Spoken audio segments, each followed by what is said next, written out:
हरि ओम तत्सत। अध्यात्म रामायण अयोध्या कांड अष्टम सर्ग। भरत जी का वन को प्रस्थान, मार्ग में गुह और भारद्वाज जी से भेंट तथा चित्रकूट दर्शन।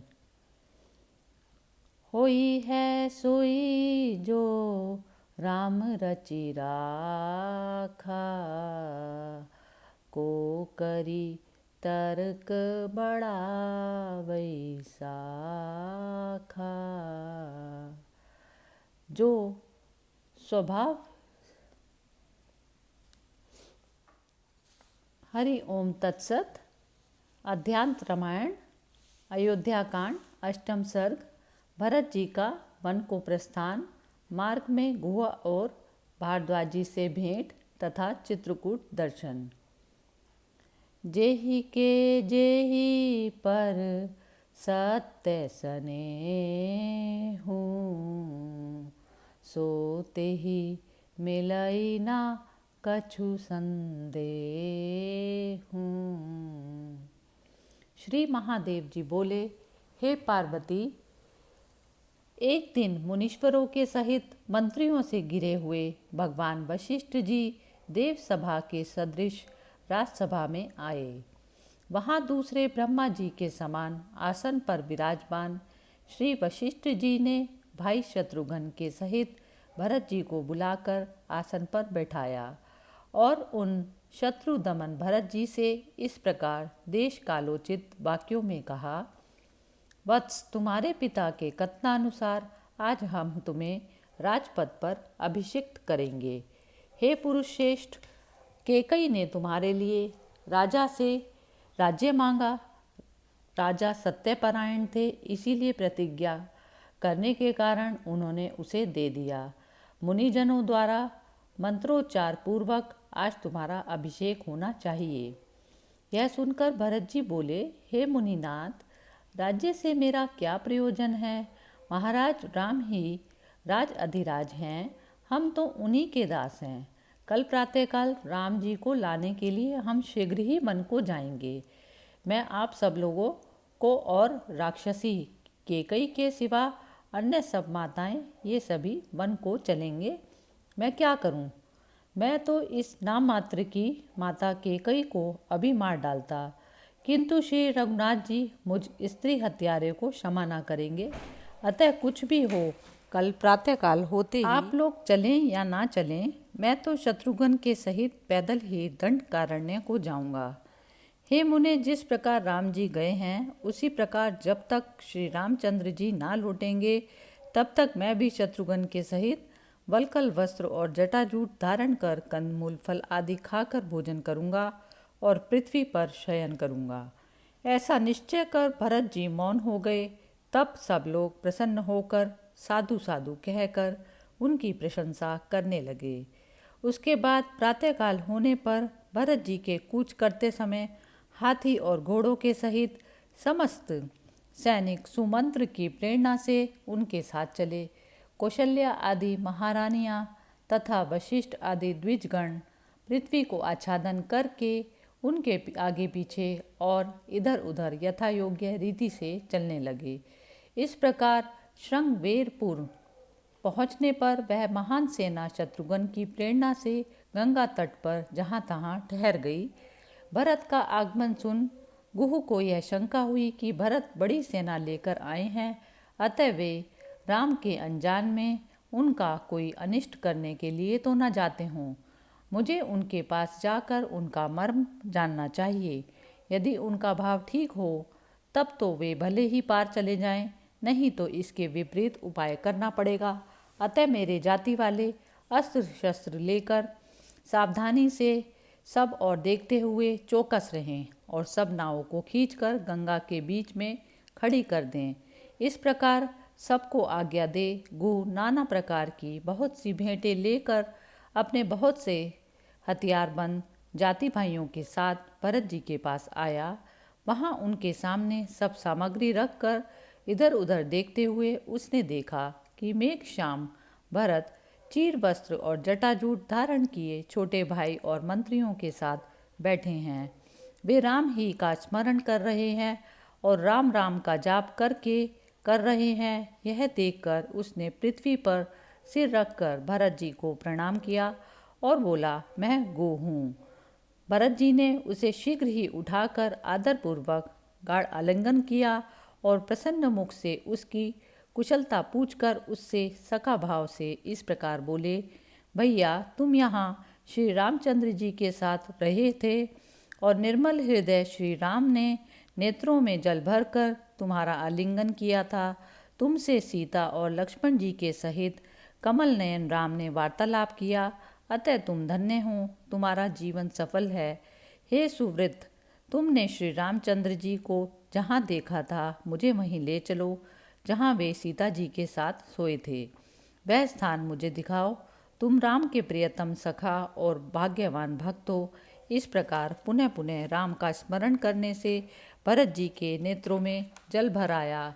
इस प्रकार विरह व्याकुल हुए वे गुह के साथ उस स्थान पर जा पहुँचे जहाँ रात्रि के समय श्री राम ने निवास किया था। वहाँ जाकर उन्होंने उस कुशा बिछाए शयन स्थान को देखा। वह सीता जी के आभूषणों से जड़े हुए सुवर्ण कर्णों से सुशोभित था। उसे देखकर भरत जी का हृदय दुख से भर आया और वे इस प्रकार विलाप करने लगे, अहो जो अति सुकुमारी जनक दुलारी सीता राजमहल में कोमल बिछौने से युक्त अति सुंदर रत्न पर्यंग पर श्री राम जी के साथ शयन किया करती थी, वे ही मेरे दोष से श्री रामचंद्र जी के साथ इन कुशाओं की सारथी पर किस प्रकार क्लेशपूर्वक सोती होंगी। मुझे धिक्कार है जो मैं मूर्तिमान पाप पुंज के समान केकई के गर्भ से उत्पन्न हुआ। हाय, मेरे लिए ही परमात्मा राम को यह क्लेश उठाना पड़ा। आहा, महात्मा लक्ष्मण का जन्म अत्यंत सफल है जो भगवान राम के वन में रहते समय भी सदा प्रसन्न मन से उन्हीं का अनुसरण करते हैं। जो लोग राम के दास हैं उनके दासों का दास भी यदि मैं हो जाऊं तो मेरा जन्म सफल हो जाए, इसमें संदेह नहीं। भाई, यदि तुम्हें मालूम हो तो मुझे यह बताओ कि राम कहाँ हैं। वे जहाँ भी होंगे मैं तुम्हें तुरंत लाने के लिए वहीं जाऊंगा। गुह ने उनका चित्त शुद्ध देखकर स्नेहपूर्वक कहा, स्वामिन, आपकी कमल नयन सीता राम और लक्ष्मण में ऐसी विशुद्ध भक्ति है, अतः आप धन्य हैं। छोटे भाई लक्ष्मण सहित श्री रामचंद्र चित्रकूट पर्वत के पास मंदाकिनी नदी के समीप मुनियों के आश्रम में रहते हैं। वहाँ जानकी जी के सहित भगवान राम आनंद और सुखपूर्वक विराजमान हैं। चलिए शीघ्र ही हम वहाँ पर चलते हैं। पहले आप लोग यहाँ गंगा जी पार कर ले। ऐसा कहकर उसने तुरंत ही सेना के सहित भरत जी को महानदी गंगा जी से पार करने के लिए 500 नावें मंगवाई और स्वयं एक राजनौका लेकर आया। उसमें भरत, शत्रुघ्न, राम की माता कौशल्या और वशिष्ठ जी को बैठाया और एक दूसरी नाव में केकई आदि अन्य राजमहिलाओं को सवार किया। इस प्रकार शीघ्र ही गंगा जी को पार करके वे भारद्वाज मुनि के आश्रम की ओर चले पड़े। वहाँ अपनी महान सेना को आश्रम से दूर छोड़कर भाई शत्रुघ्न के सहित भरत जी के आश्रम पर आए और प्रज्वलित अग्नि के समान तेजस्वी मुनिवर भारद्वाज को आश्रम में बैठे देख उन्हें अति भक्तिपूर्वक साष्टांग प्रणाम किया। मुनीश्वर को जब यह मालूम हुआ कि वे दशरथ नंदन भरत हैं, तब उन्होंने प्रीतिपूर्वक उनकी पूजा की और उन्हें जटा, वल्कल आदि धारण किए देख कुशल प्रश्न के अनंतर पूछा, भाई भरत, राज्य शासन करते हुए तुमने आज यह वल्कल आदि कैसे धारण कर किए हैं और इस मुनि जन सेवित तपोवन में तुम किस लिए आए हो। भारद्वाज जी के ये वचन सुनकर भरत ने नेत्रों में जल भरकर कहा, भगवान, आप सब जानते हैं क्योंकि आप सर्व अंतर्यामी हैं, फिर भी आप जो कुछ पूछ रहे हैं वह मेरे ऊपर आपकी कुछ कृपा ही है। केकई ने श्री रामचंद्र जी के राज्याभिषेक में विघ्न उपस्थित करने वाला और वनवास आदि विषयक जो कुछ कार्य किया है, हे मुनिश्रेष्ठ, आपके चरणों का साक्षी करके कहता हूँ, मुझे उसके विषय में कुछ भी पता नहीं था। ऐसा कह उन्होंने अति आर्तचित होकर मुनि के चरण युगल को पकड़ लिया। भगवान, आप स्वयं जानते हैं कि मैं दोषी हूँ या निर्दोष। हे स्वामिन महाराज, राम के रहते हुए मुझे राज्य से क्या प्रयोजन है। हे मुनि श्रेष्ठ, मैं तो सदा से ही श्री रामचंद्र जी का दास हूँ। मुनिश्रेष्ठ, मैं तो सदा से ही श्री रामचंद्र जी का दास हूँ। अतः मुनिनाथ, मैं श्री रामचंद्र जी के पास जाकर उनके चरण कमलों में पढ़कर यह सारी राजपाट की सामग्री उन्हें सौंप दूंगा तथा वशिष्ठ आदि पुरजन और जनपद वासियों के साथ मिलकर उनका राज्य अभिषेक कर अयोध्या ले आऊँगा और अति तुच्छ दास के समान उन लक्ष्मीपति की सेवा करूँगा।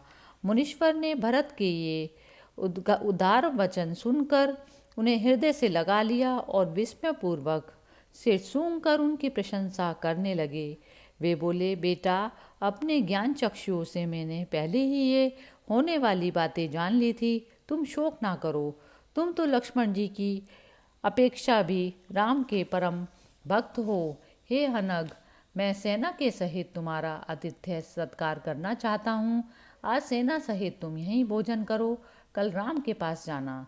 भरत जी ने कहा, आपकी जैसी आज्ञा होगी वही होगा। तब मुनिवर भारद्वाज आचमन कर मौन होकर यज्ञशाला में बैठे। वहाँ बैठकर उन कामप्रद मुनीश्वर ने समस्त कामनाओं को पूर्ण करने वाली कामधेनु का स्मरण किया। तब उस कामधेनु ने इच्छा अनुसार संपूर्ण अलौकिक भोग प्रस्तुत किए। उसने सेना सहित भरत जी के संपूर्ण मनोरथों को इस प्रकार पूर्ण किया जिससे वे समस्त सैनिक संतुष्ट हो गए। फिर उन योगीराज ने शास्त्र अनुकूल प्रथम वशिष्ठ जी की पूजा की और उसके बाद सेना सहित भरत जी को तृप्त किया। इस प्रकार उस स्वर्ग सदृश आश्रम में एक दिन रहकर प्रातःकाल मुनिवर को प्रणाम कर उनकी आज्ञा ले भाई सहित भरत जी रामचंद्र जी के पास चले। चित्रकूट के निकट पर पहुंचने पर उन्होंने सैनिकों को दूर खड़ा कर दिया और स्वयं राम दर्शन की लालसा से आगे बढ़े। परंतु भरत जी शत्रुघ्न, सुमंत्र और गुहो के साथ समस्त तपस्वियों के आश्रमों में खोजते खोजते फिर आए, किंतु उन्हें श्री रामचंद्र जी की कुटी कहीं ना मिली। तब उन्होंने ऋषि मंडली से पूछा, सीता और लक्ष्मण जी सहित श्री रघुनाथ जी कहाँ रहते हैं। उन्होंने कहा, सामने वाले पर्वत के उस ओर श्री मंदाकिनी जी के उत्तरीय तट पर वनावली से सुशोभित राम की परम रमणीक एकांत कुटी है। वह फलयुक्त आम्र वृक्ष, पनस और कंदली खंड केले की क्यारियों से घिरी है तथा उसके चारों ओर बहुत से चंपक, कचनार, नागकेशर के भी वृक्ष शोभित हैं। मुनियों के इस प्रकार बतलाने पर भरत जी प्रसन्नतापूर्वक मंत्रियों को साथ ले सबसे आगे रघुनाथ जी के निवास स्थान को चले। आगे बढ़ने पर भाई के सहित भरत जी ने दूर से ही राम का मुनिजन सेवित अति सुंदर और भासमान सुंदर भवन देखा, जिसमें वृक्ष की शाखा पर वलकल वस्त्र और वृक्ष चर्म टंगे थे और श्री रामचंद्र जी के वास करने के कारण जो परम रमणीय था। इति श्रीमद् अध्यात्म रामायणे उमा महेश्वर संवादे अयोध्याकांडे अष्टम सर्गः समाप्तः। हरि ओम तत्सत्। मंगल भवन मंगल हारी, द्रवौसो दशरथ अजिर बिहारी।